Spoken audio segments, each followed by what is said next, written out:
నా దగ్గర కొన్ని క్వశ్చన్స్ ఉన్నాయి. లైక్ మీ మీద మిమ్మల్ని నేర్చుకునే క్వశ్చన్స్ ఉన్నాయి. ఫస్ట్ ప్రెజెంట్ మీరేమన్నా వెనకబడుతున్నట్టు ఏమన్నా ఉన్నారా, లేకపోతే ఎవరి వల్ల అయినా ప్రెజర్ ఫీల్ అవుతున్నట్టు ఉన్నారా?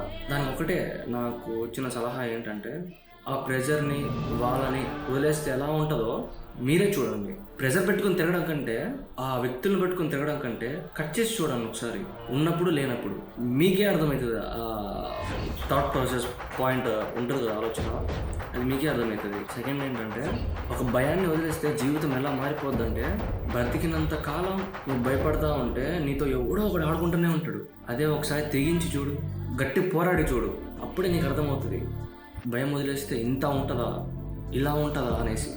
ఇప్పుడు మళ్ళీ ఆ ఫెయిల్యూర్ ఫేస్ చేయాల్సి వస్తుందేమో అని అనుకుంటున్నాను, రైట్?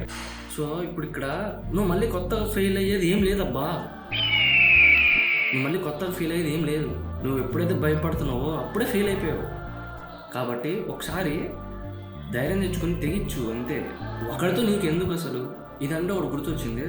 ఫస్ట్ థింగ్, నువ్వు నీ కంఫర్ట్ జోన్ నుంచి బయటపడాలి. ఎట్లా అంటే, ఒక సింపుల్ ఎగ్జాంపుల్ చెప్తా. కంఫర్ట్ జోన్ అనేది ఒక చేతబడి లాంటిది. నువ్వు ఎంత ఎదగాలనుకున్నా కానీ అది ఎదగనివ్వదు.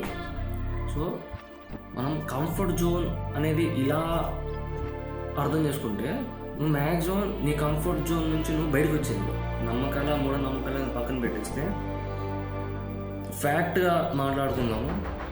ఇలా ఉంటేనే పని అవుతుంది, ఇలా చేస్తేనే అది వర్కౌట్ అవుతుంది, లేకపోతే ఇలా మాట్లాడితేనే మనకి రెస్పెక్ట్ ఇస్తారు, ఇలా మాట్లాడితేనే మనతో ఉంటారు అన్నప్పుడు ఇదంతా ఒక ట్రాష్ అబ్బా.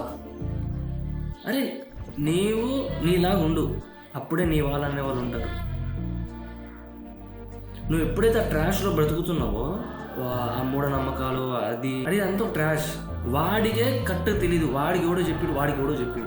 ఒకటే, నీకేమనిపిస్తుందో అదే కరెక్ట్. ఒక్కడితో మనకు అనవసరం లేదబ్బా.